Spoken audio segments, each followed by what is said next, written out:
अस्सलाम वालेकुम dear students. Mister chips के 13 चैप्टर के साथ क्लास का आगाज़ करते हैं। इससे पिछले चैप्टर में आपने देखा कि चिप्स को रिटायरमेंट दे दी गई और रिटायरमेंट के वक्त उसकी स्पीच और उस पर ऑडियंस की जो रिएक्शन था ऑडियंस का वो ही हमने देखा। पता हर चैप्टर में एक नया मौजू स्टार्ट हो जाता है, एक पास्ट का इवेंट स्टार्ट हो जाता है और चिप्स सोच रहा है अपनी, ये उसकी तख़य्युलात की सारी कहानी है। It is story of his stream of unconsciousness. तो but this unconsciousness is based on his memories and his dreams. Let us start chapter number 13 हम पढ़ने जा रहे हैं। द वॉर ईयर्स, ये कौन से साल हैं? ये जंगों के साल हैं जो कि उसको याद आ रहे हैं, यानी वर्ल्ड वॉर के year. The first shock and then the first optimism. पहले तो शॉकिंग न्यूज़ और फिर हौसला अफजा कोई ऐसी न्यूज़ जिसको आप जिसमें से रोशन पहलू निकाल सकें उसको ऑप्टिमिज्म कहते हैं। ठीक है, ऑप्टिमिज्म होपफुलनेस को भी कहते हैं। Write down the synonym. Hopefulness is called optimism. The Battle of Marne, the Russian steamroller Kitchener। एक तो बैटल ऑफ मान थी, मान के मुकाम पर वर्ल्ड वॉर 2 की दो जो थी वो बैटल्स लड़ी गई थी मान के मुकाम पर। ठीक है, तो इसलिए ये बहुत इंपॉर्टेंट जगह थी।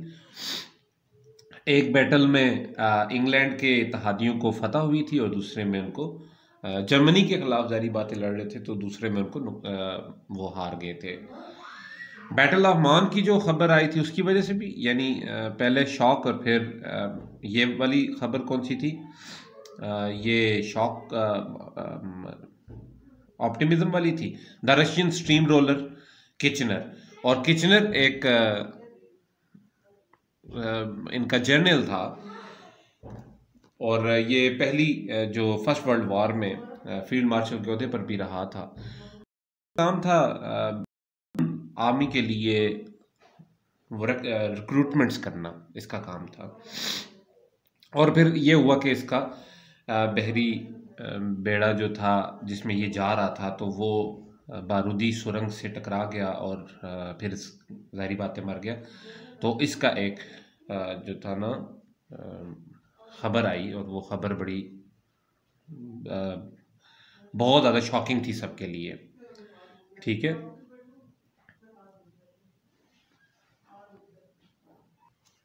स्ट्रीम रोलर जो है इसका मतलब होता है कि डोमिनेटिंग जो एक फोर्स हो ना उसको कहते हैं स्ट्रीम रोलर, यानी गालिब कुव्वत। तो वो किचनर के लिए वर्ड यूज़ किया गया है। Do you think it will last long sir? एक बच्चे ने चिप्स से पूछा कि आपको लगता है कि ये ज़्यादा अरसे तक चलेगी ये जंग वगैरह?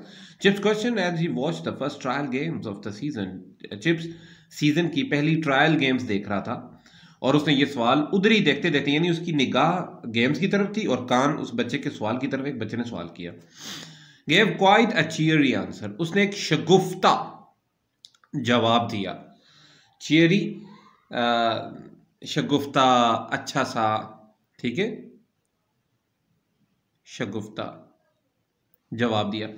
He was like thousand of others hopelessly wrong, वो बाकी हजारों की तरह गलत ही था। यानी चिप्स जो सोच रहा था वो थाउजेंड्स ऑफ अदर पीपल की तरह गलत ही सोच रहा था, but unlike thousands of others, लेकिन उन्हीं हजारों की तरह जो पहले गलत सोच रहे थे, did not afterward conceal the fact, उसने उसके बाद फैक्ट्स को छुपाया नहीं। कंसील का मतलब होता है हाइड, कंसील द फैक्ट, उसने फैक्ट्स को छुपाया नहीं। यानी पहले तो जो हजारों की तरह उसने भी गलत ही आइडिया लगाया हुआ था, लेकिन जब पता चला कि गलत कह रहा हूं तो उसने बच्चों से छुपाया नहीं। बाकी तो फिर भी झूठ बोलते थे लेकिन उसने नहीं छुपाया। We ought to have finished it by Christmas, हमें क्रिसमस तक इसको खत्म कर देना चाहिए। आपको पता है ना, ऑट टू ये मॉडल वर्ब है, इसका वही यूज है जो हम शुड और मस्ट का करते हैं। ठीक है, जैसे हम शुड और मस्ट को यूज करते हैं इसी तरह हम ऑट टू को यूज करते हैं। हमें बस क्रिसमस तक इसको खत्म कर देना चाहिए। बड़ा उसने फखरिया अंदाज में कहा। The German are already beaten, Germany को शिकस्त हो चुकी है, but why are you thinking of joining up Forrester, क्या तुम फौज में भर्ती होना चाहते हो? उसने फॉरेस्टर से पूछा, और ये वो बच्चा था जिसने सवाल किया, ये वो बच्चा था जिसने सवाल किया, फॉरेस्टर नाम था इसका। जो कि ये बड़ी फनी बात थी। अब हमें नहीं लग रही ना कि इसमें क्या फनी बात है कि उसने उससे कहा कि तुम भर्ती होना चाहते हो, ज्वाइनिंग अप। ये कोई इतनी फनी बात नहीं लगती, लेकिन ये फनी बात थी। Because Forrester was the smallest new boy Brookfield had ever had. ये इसलिए फनी थी कि फॉरेस्टर सबसे छोटे कद का लड़का था। आज तक ब्रूकफील्ड में इतने छोटे कद का लड़का कभी नहीं आया। About 4 feet high above his muddy football shoes. जब वो फुटबॉल बूट्स पहनता था ना, तो उसके ऊपर सिर्फ 4 फुट का दिखता था। यानी स्मॉल साइज का था, छोटे कद का था। But not so much a joke when you came to think it afterwards। लेकिन अगर आप बाद में इसके बारे में सोचे तो ये कोई इतना अच्छा जोक नहीं था। क्यों ये इतना अच्छा जोक नहीं था? उसके बाद for he was killed in 1918। चूंकि ये 1916 की बात है, तो 1918 में ये बेचारा मारा गया, shot down in flames over Cambrai. और ये आग के अंदर जल के मर गया था कैम्ब्राई के मुकाम पर। But one didn't guess what lay ahead. लेकिन आपको तो नहीं पता होता ना कि आगे क्या होने वाला है, इसलिए चिप्स को तो नहीं पता था ये बेचारा इस तरह मर जाएगा। तो उसने, चिप्स तो सभी के साथ मजाक करता था ना। ये जो ले है ये लाए की सेकेंड फॉर्म है। किसकी? ये लाए की सेकेंड फॉर्म है, ले। आपको नहीं पता होता कि आगे क्या होने वाला है।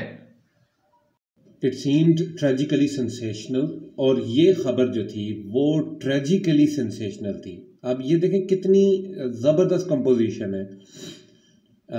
ये जो कंपाउंड एक कंपोजिशन की गई है, ट्रेजिकली सेंसेशनल।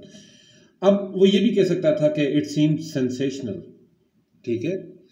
यानी सेंसेशनल ऐसे कहते हैं जो सेंसेशन फैलाए, परेशानी फैलाए, डिस्टर्बिंग। सेंसेशनल क्या हुआ? डिस्टर्बिंग। वो ये भी कह सकता था कि इट सीम्ड डिस्टर्बिंग। लेकिन उसके साथ ज्यादा फोर्स करने के लिए ट्रेजिकली सेंसेशनल का लफ्ज इस्तेमाल किया। अब ट्रेजिकली सेंसेशनल, ट्रेजिकली तो होता है ना अलमनाक हद तक, सेंसेशनल। जैसे किसी चीज को हमने कहना होता है ब्यूटीफुल, तो हम उसको ये कहें कि इट इज स्ट्राइकिंगली ब्यूटीफुल, ठीक है।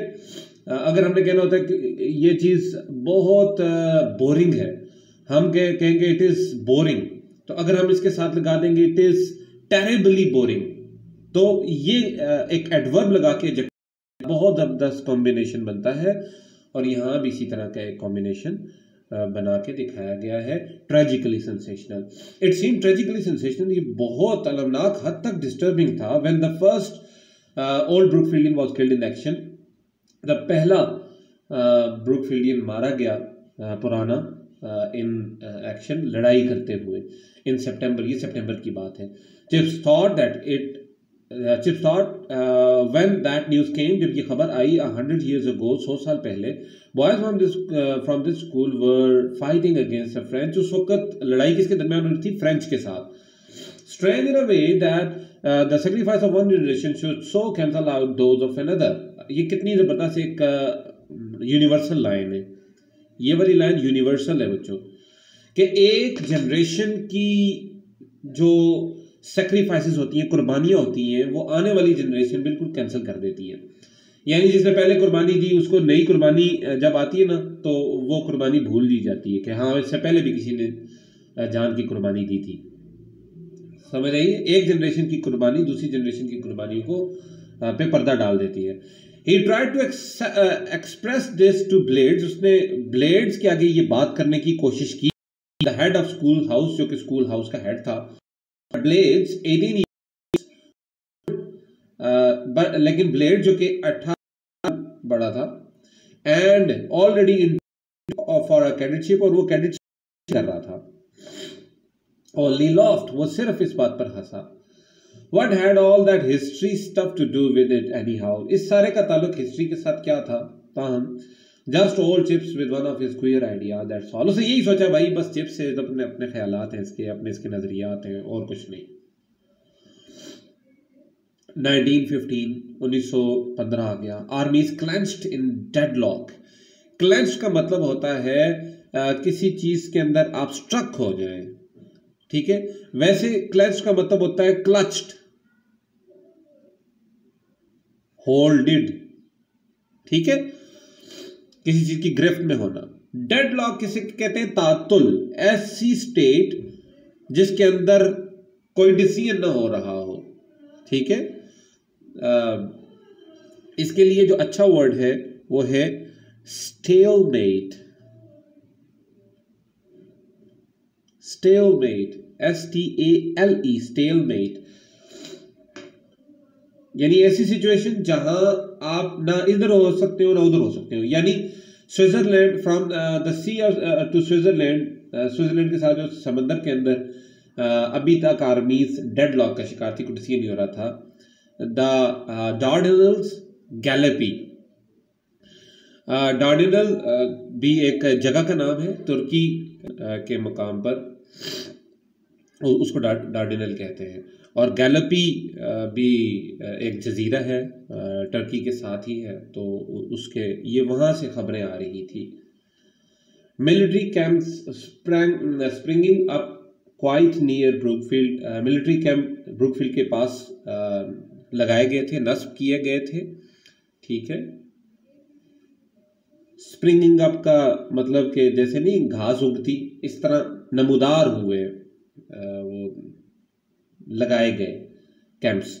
Soldiers using the playing field for sports. जो सोल्जर्स थे वो प्लेइंग फील्ड को स्पोर्ट्स के लिए यूज कर रहे थे, एंड ट्रेनिंग, और ट्रेनिंग के लिए. Swift development of Brookfield, OTC. और स्विफ्ट कहते हैं तेज, सडन, तेज डेवलपमेंट हो रही थी ब्रुकफील्ड OTC की. OTC होता है ऑफिसर्स ट्रेनिंग कैंप. OTC क्या होता है? Officers training. Most of the younger masters gone और इन यूनिफॉर्म. ज्यादातर जो नौजवान मास्टर्स थे या तो वो चले जा चुके थे या वो यूनिफॉर्म में थे. Every Sunday night in the chapel after evening service, Charteris read out the names of old boys killed together with short biographies. तो हर इवनिंग को, संडे नाइट में जब वो चैपल हो रही होती है ना, यानी गिरजाघर में इबादत कर रहे होते हैं, तो उसकी सर्विस के दौरान, हमारी तो प्रेयर होता है ना, तो उनकी सर्विस होती है, उसके दौरान चैट्रिस जो उनका हेडमास्टर था, वो जो पुराने मतलब उनके बकौल, ईसाइयों के बकौल, क्रिश्चियंस के बकौल, जो शहदा थे उनके पुराने ब्रुकफील्ड के, उनकी शॉर्ट बायोग्राफी और उनके लिए दुआ की जाएगी. बायोग्राफी क्या होता है? उनकी लाइफ के बारे में थोड़ा थोड़ा बताया जाता है, शॉर्ट सा, और उनको खराज तहसीन पेश किया जाता. Very moving but Chips in the back pew. Chips पिछले बेंचेस पे, जो चर्च के अंदर पीछे बेंचेस होते हैं, आपने मूवीज में देखा होगा, लकड़ के बेंचेस बने होते हैं, उस पर बैठकर अंडर द गैलरी के अंदर थॉट ये सोचता था that they are only names to him. ये जिनके नाम ले रहा है ना चैट्रिस, ये सिर्फ इसके लिए नाम है. He doesn't see their faces as I do. इनके चेहरे नहीं देख सकता जिस तरह मैं देखता हूँ.